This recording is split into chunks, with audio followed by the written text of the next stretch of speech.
It's official. Video games are the biggest entertainment medium on the planet. Thousands of titles. Millions of players. Billions of dollars. But that's not important, because it's not the big numbers that make gaming great. It's the experience. You already know that, and so do we.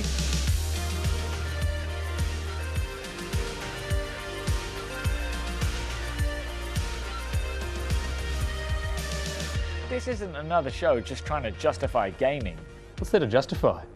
It's awesome. It is. No, we're here to cut through the noise. And speak from our hearts. About the games that we love. And even those that we don't. Because we love games just as much as you. From Wii Sports To esports. From the platformer To the puzzler. all are welcome in this Video Game Nation.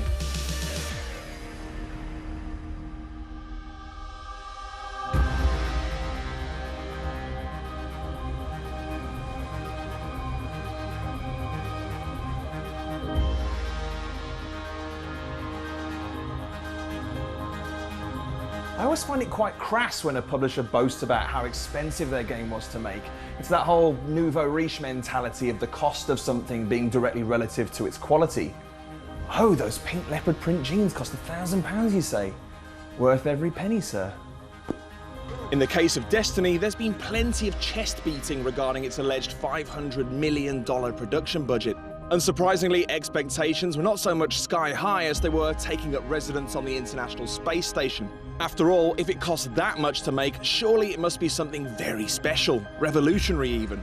But revolutions require risk, and who'd gamble $500 million on anything except an odds-on favourite? So no, Destiny isn't revolutionary, but it certainly isn't a pair of pink leopard print jeans either. So what is it then? Well, imagine for a moment that Michael Bay got his hands on Space Invaders. It's basically that, only you don't get lingering shots of Megan Fox in tight denim shorts every time there's a lull in the action. Okay, so that's a gross simplification, but if you're expecting Destiny to be anything other than a series of missions that involve gunning down wave after wave of alien scum, you might be disappointed. But Destiny's approach to alien scum blasting is handled with such focus, such proficiency and such finesse that it's easier to overlook its shortcomings elsewhere. This is a game built from the trigger up, where the first 3-round burst you unleash from a pulse rifle feels as powerful and as satisfying as the 500,000th.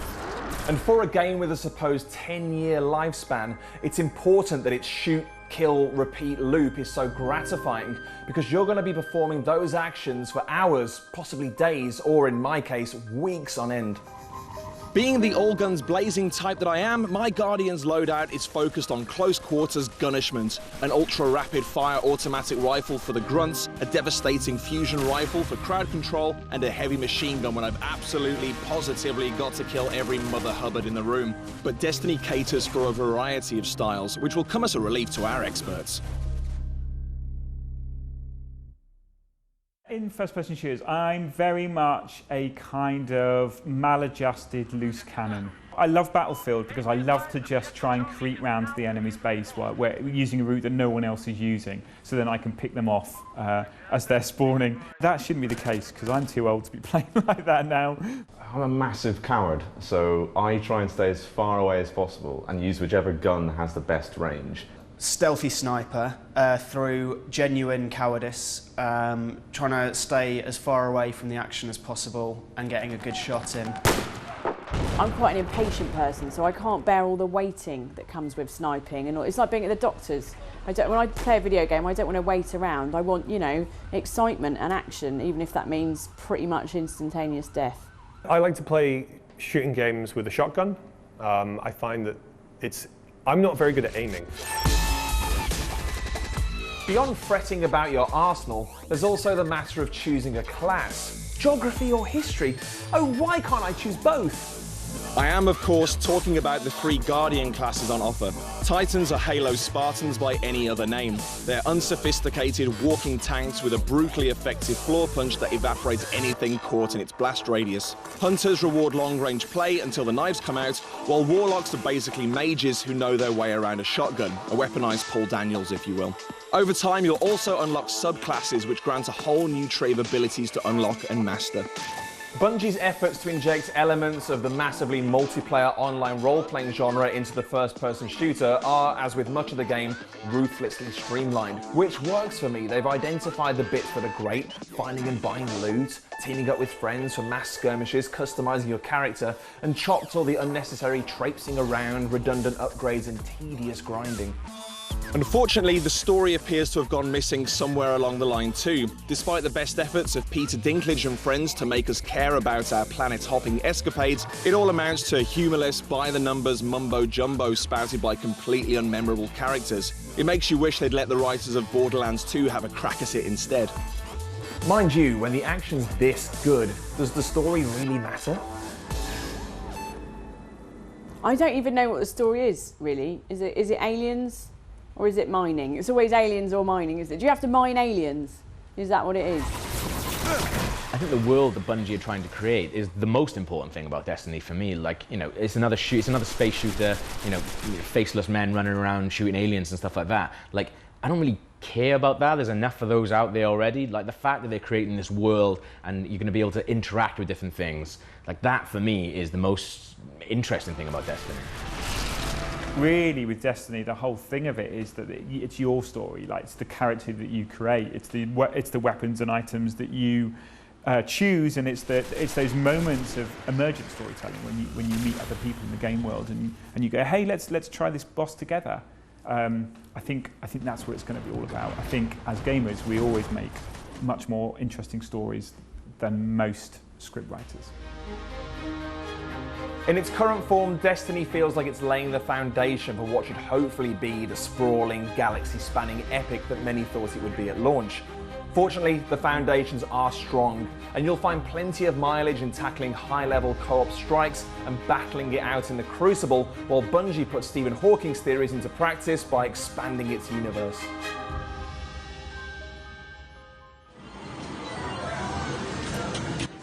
Howdy, gang. High def, bang bang.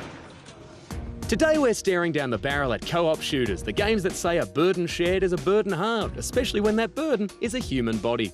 With Destiny's success so assured, they actually called it Destiny, probably because pre-order now was too cynical. Two of today's games are as far removed from online co-op as you can get. We're back in the arcade, the world of live multiplayer, where you live by the coin and die by your inability to find enough small change in under 20 seconds. Game over.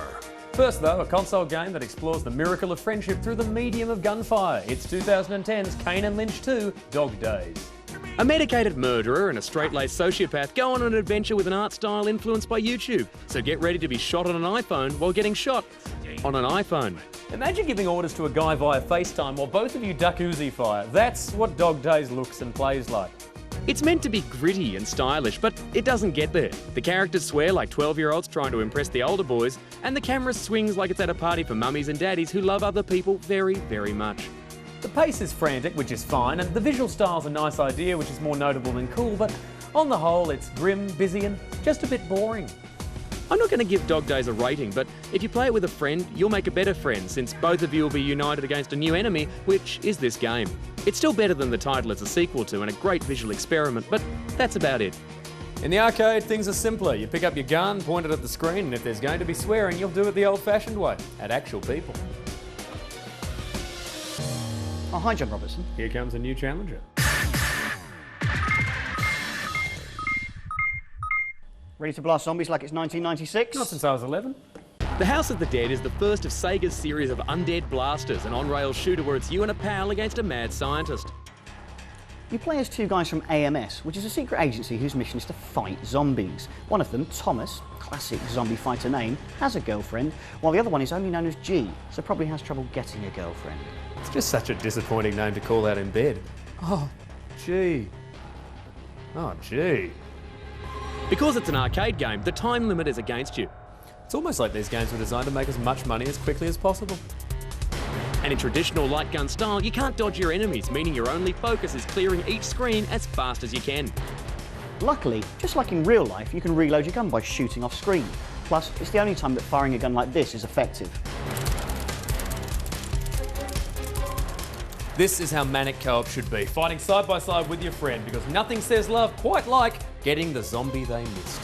Another great thing about this game was that although it was on rails, it did have a number of moments where your actions could affect the route you took. So, if your friend failed to rescue a civilian, even though it was clearly on their side of the screen, you could quite reasonably fart in their birthday cards indefinitely for making you go the boring way. After all these years, I still give House of the Dead 7 out of 10 Resident Evils. Jump ahead to 1998 and here's the sequel to the game that gave light gun games their one ever technical change, Time Crisis 2. Before the original Time Crisis, co-op shooters were basically exercises and your character standing completely still and firing, like Space Invaders with a broken controller. Time Crisis changed things up by allowing you to duck behind boxes through the use of a massive pedal. Holding a plastic gun while simultaneously stamping on something usually reserved for guitar effects is one of the many reasons during the late 90s I was irresistible to literally no women, a statistic I've managed to maintain right up to the present day. Time Crisis 2 was the first arcade shooter to let its players play slightly separate paths, or the same path from different angles. Seeing your friend hide behind a box might be nothing now, but it was a thrill in 1998. What you've got to love is the sense of style. The game's basically a 90s action movie, and that's it. And the biggest selling point when you're out trying to save your lady from an evil corporation is your character can do this. Which allows for some pretty flamboyant heroics. As someone with a lot of internalised angst, I love the idea of shooting other people in the face. Unfortunately, I lack the massive arms or predilection for knife wounds that would have made prison a viable career option, so as a result, as a way of release, I love playing these games. It's solid, spectacular arcade fun. I'm going to give it 8 out of 10. Why are these guns pink? Of course, the golden era for co-op shooters was the 80s and early 90s. Contra, Ikari Warriors, Midnight Resistance, Mercs, Dead Connection. This could take a while. I'll see you after the break. Lethal Enforcers, Sunset Riders, Blood Brothers, Cabal, Silkworm, Xenophobe. So, do you like death metal? And I would say, no, I'm a middle-aged woman.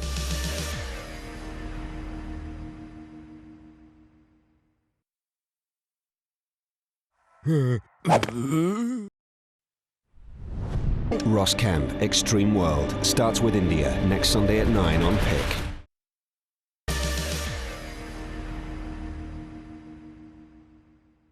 Aliens, Victory Road, I think that's it.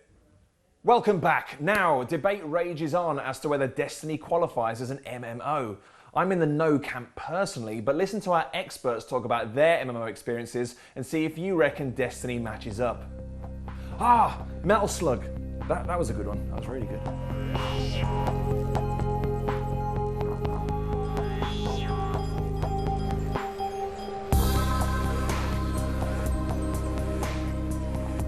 I think MMOs can be really exciting and engaging because obviously they take a sort of basic idea of having this very expansive game world where you're free to roam around, but then when you throw other humans into the mix, there's sort of, it's almost like a chaos theory style element of unpredictability because you never know who you're going to meet or what adventures you're going to have together or how it's all going to turn out.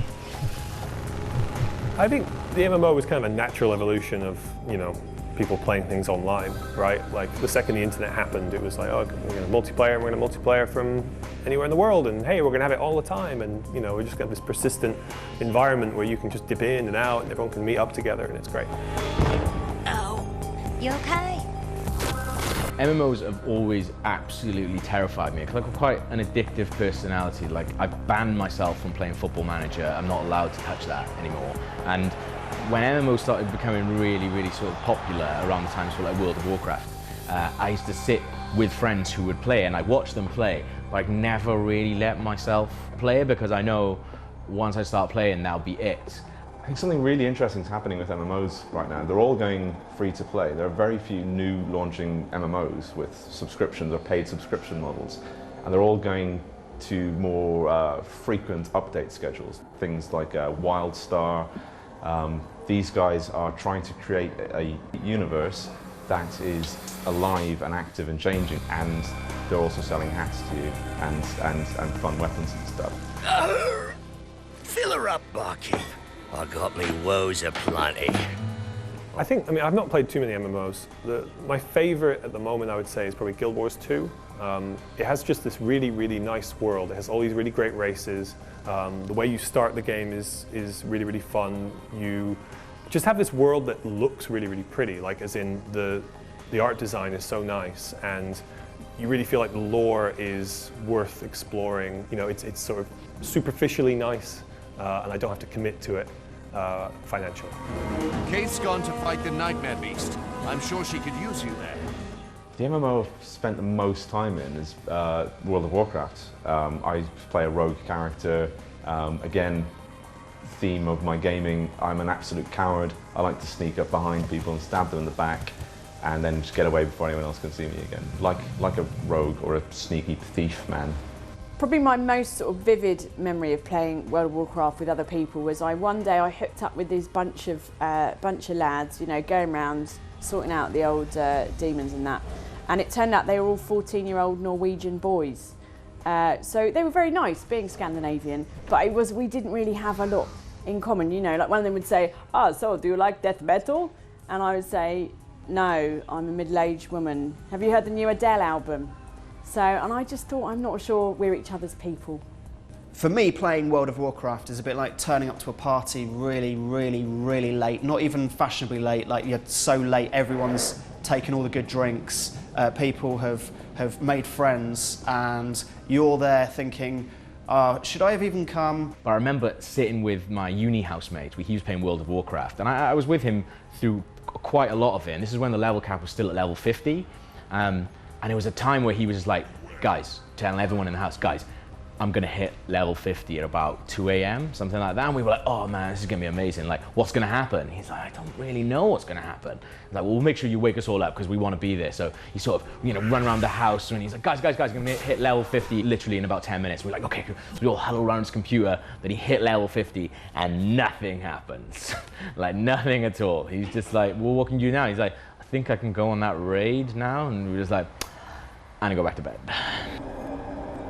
Not sure how bright the future is for MMOs because, you know, Blizzard have dominated the scene for so many years with games like World of Warcraft, and apart from that there hasn't really been a real breakout hit that's hit the mass market in quite the same way. Now I think Destiny's got a good shot because it is shooter and people love shooters, but it takes an awful lot of money and time to develop these games, a huge amount of investment, and it's a huge risk.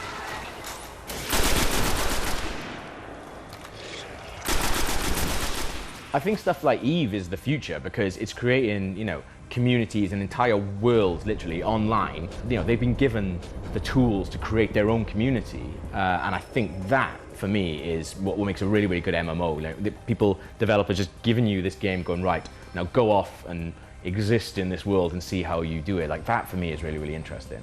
I think EVE Online is incredibly complex and time-consuming, and it's very, very hard to get into.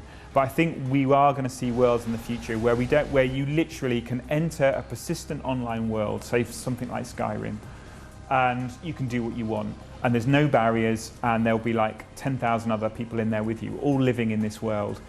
Playing multiplayer online is not going to be limited to just a select amount of games. It's going to become the thing that defines, I think, this entire generation. It was a time of miracles. We stared out at the galaxy and knew that it was our destiny to walk in the light of other stars. So, Destiny seems to have really divided opinions. Some people claim that its shared open world, whilst beautiful, is a little bit too barren to get invested in, whilst others have been playing it pretty much since launch. Me, I enjoyed it, but only when I had a full fire team at my back.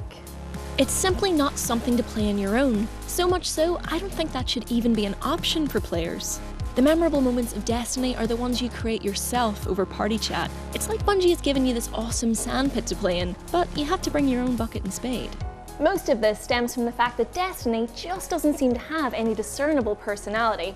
Pretty much every NPC that you meet at the tower is a shopkeeper, reciting the same lines in the same monotone voice. And constant companion Dinklebot does the best that he can with some seriously po-faced dialogue, but still comes out sounding like he'd rather go to lunch. Despite the criticisms though, Destiny may be around for a long time to come, or at least that's the intention. Bungie has signed a 10-year deal with publisher Activision to create content, and it's safe to assume that Destiny, which lest we forget has cost a pretty penny to produce, is playing a big part in that plan going forwards. And whilst that might seem a little bit ambitious now, it's important to remember that both World of Warcraft and EVE Online have been around for a decade, and they've both changed massively since their original incarnations. The trick is that their developers have listened to their communities and been careful to keep things fresh. So, how can Destiny follow suit? As long as people embrace the game and as long as people are enjoying it, and it looks like they are going to, that gives them that foundation to then build on it with DLC and other services and stuff like that. And I think key to that is having a good competitive multiplayer, because a lot has been talked about in terms of the MMO side of things, but I think being able to transfer your character from the single player to the multiplayer is going to be that really compelling thing, because if people really latch onto the multiplayer, they'll want to grow their single player character so that it's transferable. I would say it's down to mainly like customization and like loot grabbing stuff, and like people enjoy having rare items and unlocking things and ranking things up and upgrading. There's a lot of upgrading to do in this game, which I really like. I know they've got 2 expansion packs coming out, and I think that's good. Expansion packs are really, really awesome, because games like World of Warcraft managed to last so long with expansion packs. I'd say like new maps, just whole new stories. We've got the whole solar system, like new planets to explore. It's like, possibilities are endless. Guardian, I know what you're about to do. It's brave. But there are enemies out here you would not believe. So going back to the original point, Destiny really did divide opinions. So here we have a round table, if you will, full of opinions. Dan, you quite like Destiny. Chris, you were on the fence? Yeah, a little bit on the fence. Do you both reckon that Destiny is better with friends? Oh, definitely. Yeah. The game is built to be played with friends. As a solo experience, it works to a degree in story mode. Once you've built it to a certain level, though, you just don't stand a chance alone in the first place. But it is genuinely more fun played with a fire team as well. Just communicating. It's a game that's built around helping each other, which is kind of rare for an FPS. I've actually found it a very polite environment as far as FPSs go, so I really enjoyed Destiny in that regard. What do you reckon, Chris? Absolutely, yeah. I mean, I played about 50-50 on my own, 50-50 with friends. I think with friends, it just, I don't think it's great praise for the game to say it's better with friends, because anything's better with friends. Cleaning your room's better with friends. But I think it just makes the sort of the monotony of the waves of enemies and the kind of the bullet spongy bosses just a bit more endurable, because you've got someone to resurrect you and you've got someone to sort of, I don't know, just call out to and distract enemies with. I think the AI of the game really is better with friends. But going back to the monotony you said, I mean, it does seem to get better with time though, wouldn't you say? Oh yeah, I think the big thing about the game's leveling system isn't that you get loads of fantastic powers and become super, super strong. You just get faster. Everything becomes more efficient the higher level that you get. So, I mean, what do you reckon Destiny's long-term prospects are, and what does Bungie need to do to succeed in that respect? I think they just need to make more of the universe, basically. We all know that there's a lot of repetition, that the way that the story mode works is Dinklebot hacks something. He needs a moment to do something, approximately 3 waves worth of time to do something. It's always that kind of progression. I think they need to play around with that a lot more. The bare bones are there, absolutely. I mean, pulling a trigger 1,000 times over is going to get stale unless you have good company, context, and content in which to do it. And I mean, we brought the company, but I think Bungie essentially needs to bring more content and more context. Absolutely. But what do you think? Is this an MMO? Will you still be playing it in 2024? Is it the future of online gaming or the Emperor's new FPS? Join the conversation on Twitter, making sure to include the hashtag VGN, if only so we can annoy those vegans against Valslo. Those guys. Honestly. If we don't see you in the Crucible, we'll see you next week. Bye.